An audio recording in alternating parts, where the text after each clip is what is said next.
You're listening to Heating Up the UK, a Miami Heat UK-based podcast, bringing you the best Heat media guests every single week. Here's your host, Dan Healy. Brought to you by the Miami Heat UK social media network. Enjoy the show.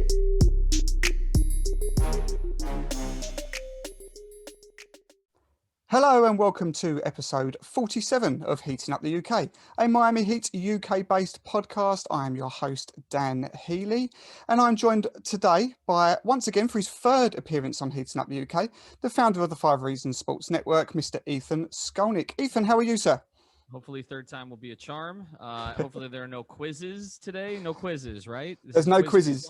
Yeah, Okay, this is the only time I'm not going to be quizzing you. And yes, we this is your third appearance, which puts you level with Will Manso and Mike Inglis. So you're in good company. They're both taller than me, so I'm not going to be level with either of them. But that's okay. That's fine. I think they're both over 6 feet, and I'm about 5'1". No, I'm actually 5'8.5". But either way, so it's good to be level with them in some fashion. Great stuff. Thank you so much for joining me. I know how busy you are, so I really appreciate you taking up some time to talk to me. We join at the moment, exactly, this is the 11th of March 2021, which marks 1 year since the NBA shut down. I remember the night incredibly vividly. I'm sure you do too. You was at the arena that night, is that right? Yeah, it's a strange memory, actually, because things were starting to happen that day. And typically, I live in I live in downtown Fort Lauderdale, and it's about 26, 27 miles from the arena. On a bad day, and there were a lot of bad days at that point, for some reason, with construction and everything else, it would take me like an hour, sometimes even an hour 15 to get down to the arena, get parked and all that. On that day, because so many people had decided not to go to the game because of things that were happening, we weren't even totally 100% sure there was going to be a game. It took me 31 minutes. That's it. Wow. To get parked. And so you knew something was changing, right? And then during the game, the news started to break. The Heat played Charlotte that night without Jimmy, and they actually took a big lead, if you remember. They were up like 30.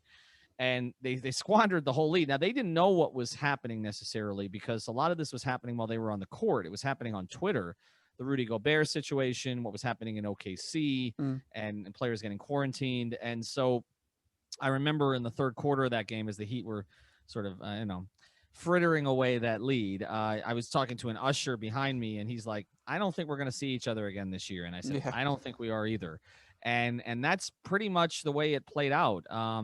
We got to the post-game press conference. We were told there'd be no player interviews in the locker room. And we started speaking to Eric Spoelstra, and he didn't take questions. He had a statement to make. He made one additional statement, and that was it. And then we didn't see them again for a while. In fact, we didn't see them on the court, obviously, until the bubble. And I haven't conducted an in-person interview with the player since. We're a year out now. Everything is on Zoom calls. I'm not really sure that that's going to change anytime this season.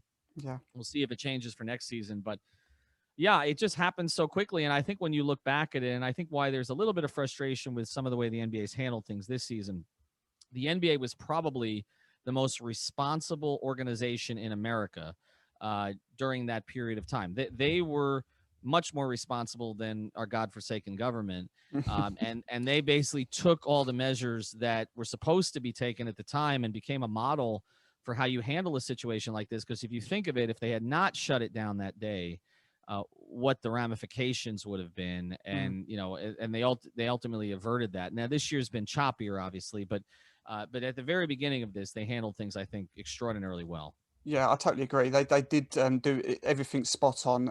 It's been an incredible year. I remember it so vividly myself because I remember the same evening earlier on in that evening, I'm a big Liverpool football fan, and I'd been down to watch my team play in the Champions League, quarterfinal of the Champions League, which we should have won. We unexpectedly got knocked out in almost the last kick of the game. So I came home from the pub really pissed off, put on the Miami Heat game, watched us squander this massive lead to lose the game, so it pissed me off even more. And then, of course, the league got suspended, which was 2 weeks before I was due to come out to Miami and do some quite wonderful things that the Heat had laid on to me, and the Marlins as well. I was going to see the opening game for Marlins. So I had this incredible once-in-a-lifetime trip all set up. That was 2 weeks to go until I was due to fly out. And that all got suspended as well. So it goes down pretty much as one of the worst nights, really. One of the worst 3-4 hours that I've ever experienced. But there we go. Such is the world these days. And it was worse for Rudy Gobert. Whatever it was for you, Dan, it was worse for Rudy Gobert. So that's this is very true. He was public enemy number one. We have new public enemy number ones now, but at that time it was Rudy Gobert. So better for you than him. Yeah, true. Very true. Right. We'll come on to sort of the biggest news now. We'll get this out of the way. The biggest news that had happened this week, which was the Meyers Leonard situation. We're not obviously going to go over what happened because everybody knows what happened. But I just want to get your thoughts on this. I want to sort of go through what I believe my takeaways from the statement and then the consequences. But first of all, I want to get your thoughts on sort of how disappointing this is, because this is a player that I've always, he gets a little bit of a hard time from fans for, what people call him essentially a cheerleader and why have we re-signed this cheerleader. But when I always look back at the effective times that we had on court with Meyers Leonard, and we had some good successful moments with him on the court. So I was very pleased when he re-signed. I don't get the argument for some fans to say, we've re-signed a cheerleader, because his idea was when he got injured, if I'm not going to be a part of the team on the court, I'm going to do everything I can off the court. So I admired that. I've got a lot of admiration for him. Everyone knows that he's a fan favorite. He interacts, he's very available, he comments, he likes. I know that you guys at 5 Reasons have a good relationship with him. So it just is incredibly frustrating to see what had happened. So I want to get your perspective on, I'm assuming you're with everybody else on this. This is just an incredibly disappointing situation. Yeah, it is, and you're right. I mean, one of the reasons that this, became an issue, and again, well, let's start here. The word he used, I mean, I'm Jewish. The word he used, there's no way around this. It's offensive. If, I know that a lot of people don't know it. I understand that. I do tend to believe him. I will say that because I know also others he's interacted with since the situation. And I think that is genuine. I don't think he really knew. I don't really understand why that word was on the tip of his tongue. But with that being said, I mean, it's kind of like, in some ways, his downfall is kind of because of his graciousness, because he was somebody who was, as you mentioned, incredibly open with fans. I mean, he held a 24-hour stream for charity. So when people talk about, doing these streams and it's a waste of time and all the rest of this, I mean, there was actually value that came out of this, and it was a way for him to kind of be sort of just one of the people. And so if he was a closed athlete who, we never hear from, and there's plenty of those who don't interact with fans. They act like they're above fans. This probably never even gets out. So I feel, I will say this. Obviously, the word is offensive. I'm not excusing the use of the word. With that being said, I do feel badly for him. I do, because I feel like, you never know anyone completely, but my interactions with him have been incredibly positive. I do think he had a positive effect on this team. The team did see value in him beyond just the contract being eligible to be traded, which is something that we're going to discuss here, I'm sure. But he played a role for them last year, and we can say it was $9 million too much or not too much. I mean, sometimes players get additional money because of the way that the salary cap works. I remember a few years ago, JJ Redick got a $20 million deal, 1-year deal with Philadelphia. And it was basically because that's the money that they had over the cap. Was JJ Redick worth $20 million to them that year? No, but it's just sometimes you just get lucky. You're in the right place at the right time. And Meyers' contract was a contract that they felt, okay, useful player, good in the locker room, and ultimately, if we have to trade him, we can use him to aggregate salary to get maybe a bigger player, a bigger name player at some point, a more high impact player. And so I understood the reasoning for it. And as far as this goes, I mean, again, I feel horribly. I mean, I went through a very public situation myself, which people really didn't understand and still don't understand. And so I'm sensitive to that too, that, your life can kind of get turned around and destroyed with one moment and everything else is forgotten. Yeah. So for a lot of reasons, I have, very conflicting feelings on this. And that's why, the only thing that really, really offended me, honestly, in the first 24 hours was people on Twitter demanding that 5 Reasons make some kind of a statement and implying that we were afraid of losing credentials. I've had credentials for 25 years. They're not going anywhere. Okay. There's been much worse things than me if I had criticized Meyers Leonard that they could have taken credentials away for. So that's first thing. Okay. So I just want to make that absolutely clear. Okay. But the second thing they've credentialed our outlet basically because of their relation, the team's relationship and trust with me over 25 years. So that was a little, but the other thing was, this feeling, and I hate to say it, but it's from a lot of my Jewish counterparts who felt that because I'm Jewish, I have to somehow, if I don't speak up on this when I spoke up on other things, that essentially I'm sort of foregoing my responsibility or I'm afraid to. It's not that. I didn't want to say something in 280 characters that is so nuanced. To me, this is, you can be upset. And I wanted bigger platforms like this. I did it on our YouTube channel. I did it a little bit on our podcast, but I feel like it needs to be talked out. It's not something, just the tweet to just be on the record saying you're offended. I don't know what that does here. To me, he said something he shouldn't have said. I don't know why the word was on the tip of his tongue. Yeah. I also know how those video game sessions get on Twitch, etc., where you pretty much say the nastiest possible thing you can to another person. In the heart of it, he's playing a shooting game, okay, which at its nature is violent. The language is violent, okay. And then again, he had opened up his life where everybody could kind of see what he was where he was up to. So to me, all of these things come together, and then it makes it a really challenging situation. And the other thing is, people were connecting his stance as far as standing during the national anthem as being somehow indicative. And I think, as much as I was somebody who am very pro Kaepernick, I've made that clear. Everybody knows where my politics lie, okay? Yeah. But I never held that against Meyers, and here's why. Look, I think he's misunderstood the message that Kaepernick had.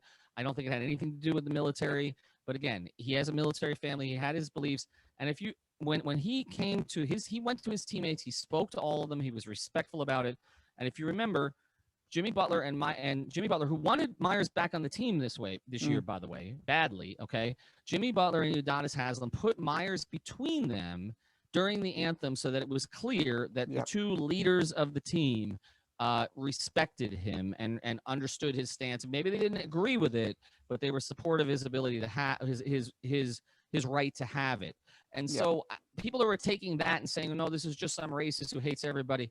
I 100% believe that is not true. I think he's a thoughtful person who got carried away, and I don't understand that because that's a word. Like, you kind of have to know that word. So that it's a weird one, and maybe it's something that somebody in his family said at some point, and he co-opted it. I'm not sure, but like I said, Dan, it's a difficult conversation, and it's tougher for the Heat because if you know the Heat's front office, it's not just their ownership. With the Arisons, who are very active in Israel, as you may know. I mean, for 100 years. I mean, Ted was born there, Mickey's father, but beyond that. They have a lot of their frontline executives are Jewish, okay? And so it makes it even harder to kind of figure out, how they're going to handle it, although I sort of have an idea. Yeah. Okay, yeah, I think that I'm glad you brought up a couple of things there. One, I'm pleased you brought up about the standing for the anthem, because it was something I was going to touch on, because I think that there's a lot of things here that I think are a little bit unfair. These are the reasons why I didn't also tweet much about this when it happened. I tweeted my disappointment, and I tweeted one thing that was, a question being pointed towards him, which I'm going to come on to in a second. But the whole standing for the anthem thing, and there's a couple of things in his statement that was said that I think he's getting unfairly criticised for, because I don't believe that the standing for the anthem thing should have any reflection on this. He's given his reasons for it. I've defended those reasons when it happened, when this was all going off in, when he did stand for it. I defended him to say that it's within his right. It doesn't mean he's against the Black Lives Matter movement. So I stick by that. I don't just see because of this situation that's happened that now everything changes. I don't believe that. In terms of the statement that he put out, it got some criticism that I believe again was a little bit unfair in terms of what it sort of hit all the usual cliches, and that's what I think he got sort of came down quite hard on. Is he said all the usual things that you would expect him to say, and that was that this isn't who he is, and he will learn from it, and he will seek out help to get educated and so on. And people gave him a hard time for that. And there's one thing that I am going to come on to, which I am going to criticize in a second, but I don't get the criticism behind that, because what else do you want him to say? He's taken ownership for it. Whether you believe that he is that person or not is up to each individual person, but he's saying this is not a reflection of who I am. So he's saying I'm going to seek out people to help me and to educate me so I can fight it. To me, I don't get, even though that might be cliche, I don't get what else people are expecting him to say.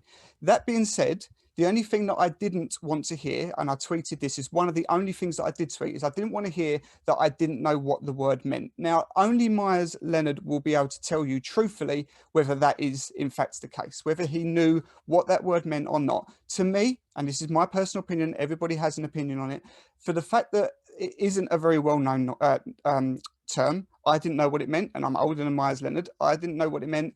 I think a lot of people didn't. So the fact that it came out preceded with a pause, delivered with a bit of venom and aggressiveness. I know that the context is it's a shooting game, etc., but also followed by a term, the word bitch that followed it. I think that personally, I'm a little bit patronized that he's trying to say that he didn't. I could be wrong. Okay, only Meyers Leonard knows the situation. So, but for the people giving him a hard time for the rest of it, personally, I don't get that. What else do you want him to say? Would you follow those lines? Yeah, I know. I think you're on to the pause. To me, was the most actual troubling part of the whole thing, because you're right. I mean, he has time to think about it, and he kind of, sort of like, unleashes it, right? Yep. Like, so it recoils and he shot it out there. I'm with you on that. And I'm also, like I mentioned, I'm with you on this having nothing to do with the whole anthem situation. I don't believe he has mean-spirited intentions. That my interactions with him have been so overwhelmingly positive, beyond the normal. Okay, Yeah. like beyond the normal kind of. And he didn't know me from anything when he got here. Yeah, exactly. And I feel like it was, and I was told great things about him when he came. So I feel, what I think is happening here to a certain degree. And again, I'm not excusing the comment, but I think what we talked about earlier, where there were people who didn't want him on the team to begin with, for basketball reasons, because they felt like he should have been Jay Crowder, which is a wrong assessment of the situation, because it wasn't about him or Jay Crowder. They were still able to offer Jay Crowder $14 million for 1 year. Jay didn't take it. It wasn't about how much what were they going to do? Offer Jay 25? He's not worth 20. They offered him 14, which, to be honest, for Jay's contributions was more than generous. Jay's a $10 million player in my view. Okay. And so they were able to offer that even while giving Meyers the money and keeping the flexibility. But Heat fans have not been able to process that the entire season. And particularly when you have a year where you've been short on bigs, and then Meyers got hurt again before there was really any opportunity for him to kind of contribute. And people I guess were just tired of it from a basketball perspective. And so that's coloring their assessments of this. I can't get into too much detail here, but because if I do, people may figure it out.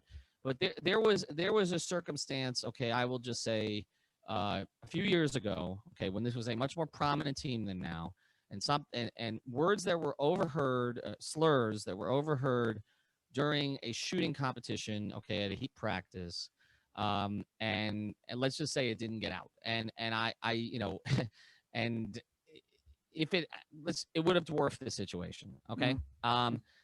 It's just, and I've had a lot of questions through the years about whether or not it should or it shouldn't have, okay, and again, it was with somebody who I don't think had this actual view, but it was a heated competition and a word got out. And I'm sure it probably wasn't the only time that word's been used during those competitions. It's just one that the media happened to see. I don't, what I'm saying? Like, So this feels selective in some ways to me. It feels like this is a player who a lot of Heat fans were tired of. It's out there. It's on social media. And I think it would have been the same if he'd used a word that had slurred another group. Yeah. But I think the only difference is, this is not as commonly used a word, okay, as some of those others. And but let's use, a word that was used by Kobe Bryant literally on the court to an official, if you remember, during his playing career, right? And what did Kobe get? A fine, okay? It did not destroy Kobe's reputation, nor did the situation ultimately in Denver, that I think people know about, colored Kobe's reputation. And that was obviously a much more damning accusation, because that was actually an accusation about an act, not just a word. And, again, may he rest in peace. But when Kobe passed, the focus was not really as much on those two things as it was about, the greatness of his life and his play and his effect on others, etc. But Meyers Leonard is not Kobe Bryant. And so because of that, Meyers is not going to get the benefit of the doubt that because people wanted to still love Kobe. Yeah. With Meyers, he's a backup center essentially. He's not going to get that benefit of the doubt. Yeah. That's unfortunately. Yeah. No. Okay. Before we move on from Meyers, do we see he has any future in the NBA, in the Miami, on the Miami Heat or in the NBA? What are your thoughts with his career now? I don't think he has a future on the Heat as a player. I'm not sure he did anyway. Yeah. I apologize. Actually, since I know you're a bit, I'm actually at a soccer stadium right now. I'm in Miami CS Stadium, and they're holding a press conference downstairs, and it's a little different than the Heat press conferences that I cover, and we have to mix in some Gloria Estefan, I guess, because we're in Miami. But anyway, the rhythm is going to get you. Anyway, so, but anyway, I don't think he was going to play for the Heat again. Anyway, I think that once he got hurt, he was always going to be a trade piece, could be aggregated for another player. Will he play again in the NBA? I think probably if he's traded, he'll be cut immediately by that team. He'll just be again used as contract filler. Yeah. I do think that he's somebody who will do the work off the court. Yeah. And I think put himself in a position where he's signed. Is he ever going to make what he made before? No. I go back to another situation. Tim Hardaway, who was just nominated for the Hall of Fame, said one thing, obviously, about the gay and lesbian community on Dan Le Batard's show more than a decade ago. And not only did Timmy apologize, Timmy did the work. Timmy came out, he was a proponent of gay marriage. He worked with the LGBT community. And yet Tim is still not in the Hall of Fame. And you cannot tell me, based on some of those who've gotten in over the past decade, when Tim's been a finalist, that Tim's numbers and track record and all-star appearances did not compare with those players. So for certain people, it's just never totally forgiven. Yeah. But I think if Meyers does the work, he'll have an opportunity to probably land a minimum contract somewhere and kind of prove his worth to that community. Yeah, and I don't know him as well as obviously you do. I don't know him at all, and I've had very minimal interactions with him, but he does strike me as the sort of person where I believe what he says in the fact that I will seek out people to learn, educate and fight it. So we'll see what happens with Meyers. Let's move on. Today's latest name, or last night's latest name, there's a new name every single day by all we seem to get with the Heat these days. This one seems to have a little bit of substance though. We've heard that LeMarcus Aldridge and San Antonio Spurs have agreed to sort of part ways. This is a player that the Heat have always had an interest in, came very close to signing once or twice, I believe. Do we see this sort of thing? I mean, I know you and Greg have both tweeted about it, so there seems to be maybe some legs here. First of all, do you like the player? And second of all, do you see that there's a chance of this happening? I do like the player. I don't like the player as much as I used to, but I think, the Heat have certainly salvaged end-of-career players before, and I think for the kind of role that they'd be looking for, which is, offense not running through him, but basically 20-minute-a-game role, possible closing, which is something that they're looking for as another option for Eric Spoelstra to close games down the stretch. I certainly think he could be useful. Now, I am hearing, and as we're speaking, I was getting some texts that Portland may be his first choice, which is not an enormous surprise. Obviously, he left there on very good terms. I think he once said he always wanted to finish his career in Portland. So I could see maybe that being more likely. The Blazers, it's interesting. The Blazers have always had a lot of bigs, but their bigs are always tend to get hurt. Zach Collins is always hurt. They do have Nurkic, but you can't really count on him. They got rid of Whiteside this year, replaced him with Kanter, but you can't use – it's hard to use Kanter defensively. And not that Aldridge is great, but Kanter's maybe the worst, big man defender in the league. So I don't know.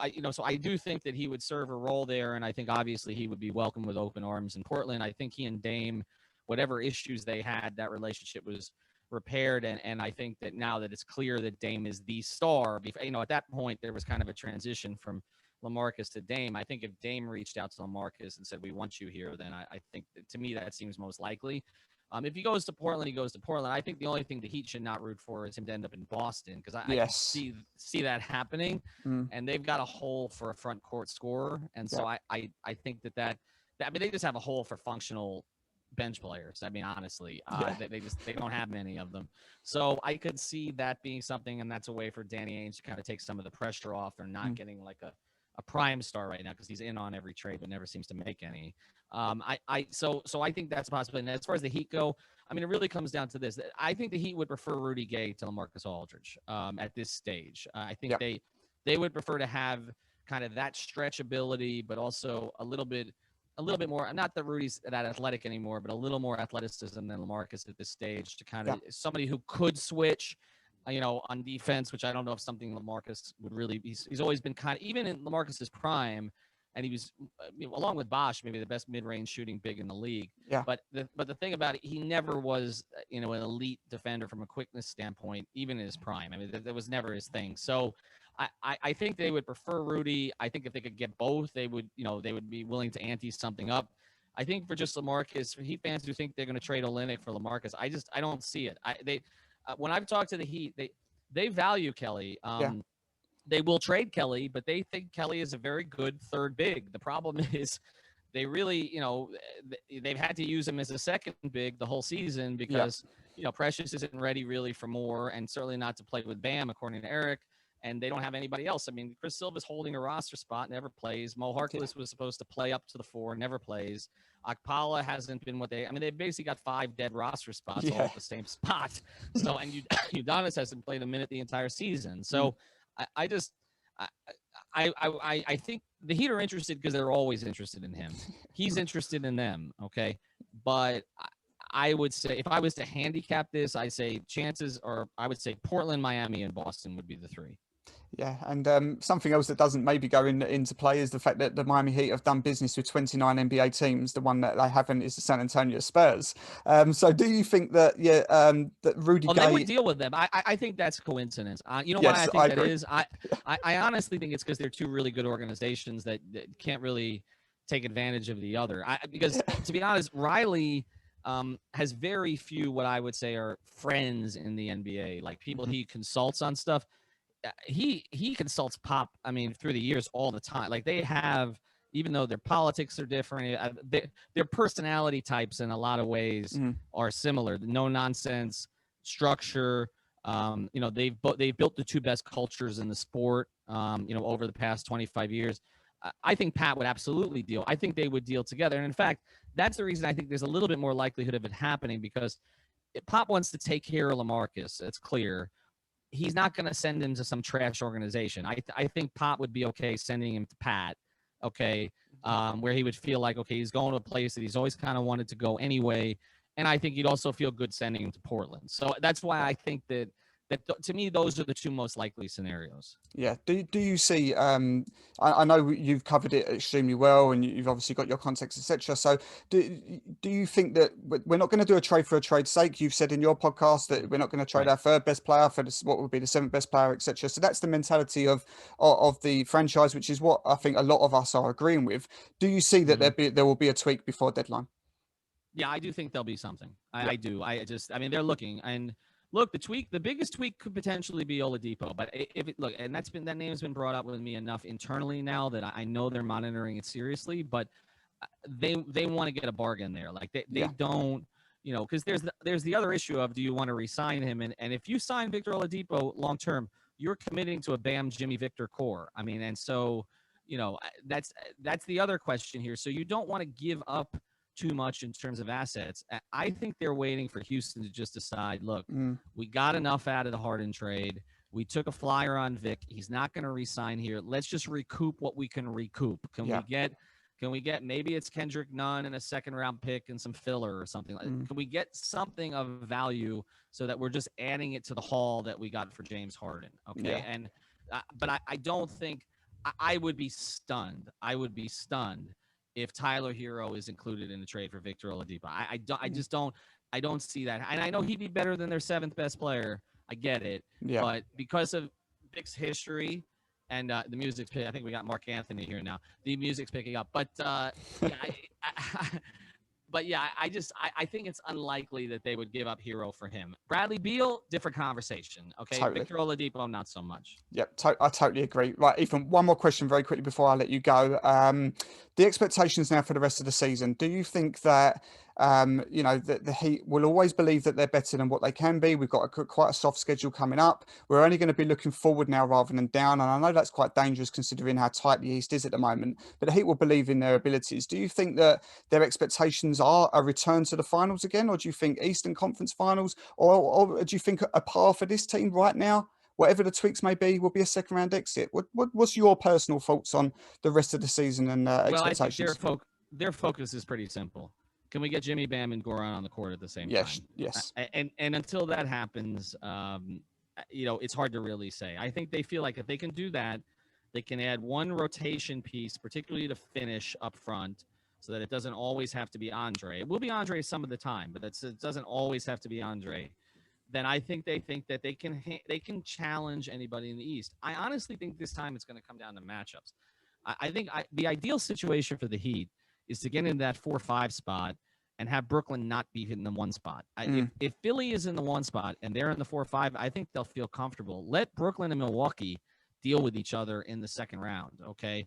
I don't think the Heat fear any of the teams that they could play in a 4-5. I don't think they fear Boston. I don't think they fear Toronto.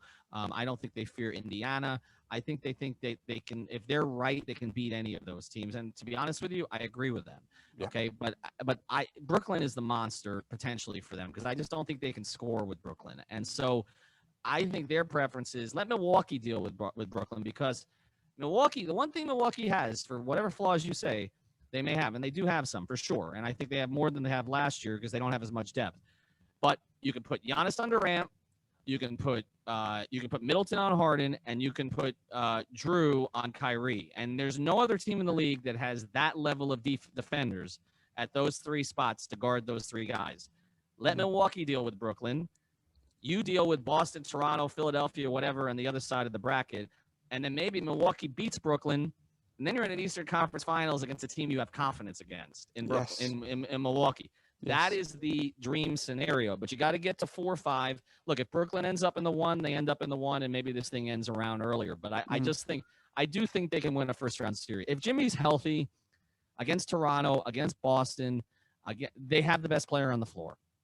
If Jimmy's healthy, playoff Jimmy is the best player on the floor. Don't give me Tatum. Don't give me Lowry. Playoff Jimmy is the best player on the floor. So they need to put him in a position where he can succeed. They just got to keep him healthy. And the thing about Bam, starting the second half with tendonitis is a little troubling because this is a guy who doesn't miss games. And, Jimmy doesn't need Bam as much as Bam needs Jimmy, but Jimmy needs Bam because otherwise there's just too much of a burden put on Jimmy. Yeah. 1,000% agree. Ethan, it's always such a pleasure to talk to you. I know how busy you are, so I really, really do appreciate you giving up some time for me. Before you go, please just let everyone know, of course, if they don't, which they should do, but if they don't, where can everybody find you and 5 Reasons Sports? Best way to get us is 5 Reasons Sports on Twitter because I tweet everything from there. But the 5 Reasons YouTube channel, we got up over 11,000 subs this week. So post-game shows before floor, obviously, is our pre-game show. We've got the post game is as everybody knows, Royal Shepherd has taken over as the host of that. I think he seems to only come on when they lose, but we're going to work on that. We also do Floor's Yours. They're at least once a week with the 3 of us from 5 on the floor, and of course, the core 3 are me, Alex, and Greg. Although we're going to start to move in some other folks with us here over the second half of the season because just like Jimmy, Bam, and Goran, the 3 of us need a break sometimes. So we're gonna start to slot in some others. We've had more time together, the 3 of us, than the Heat's big 3 has. But we're gonna mix in some others. But yeah, we're all over the place. Of course, 5reasonsports.com. Brady Hawk, he's in the lab writing 3,000 articles a day. So make sure you check that out as well. Yeah, some much needed load management needed. It is great. Everybody go and follow if they don't already. Ethan, thank you so much for joining me. It's been a pleasure. Guys, we'll be back tonight. We're from every game now with our YouTube show, Game Day from the UK, which is our pre-game show. So please check that out. Please go and follow the YouTube channel, Miami Heat UK TV. We've just started that off. We're trying to hit 200 followers. And if you do so, then please don't forget to retweet our tweet to get a new Vice Fits t-shirt. That's a worldwide competition. So go and do that and subscribe. But Ethan, again, thank you so much for joining me. Definitely do. And Dan, we're going to have you on here on the pod here. You're going to come on with us here over the next month. So we'll grab you for 5 minutes. We got to keep you up one night, though. That's the problem. But we'll figure it out. That'd be awesome. I'll always have time for you. Okay. Thank you very much. Speak to you soon, guys. Dan. Take care.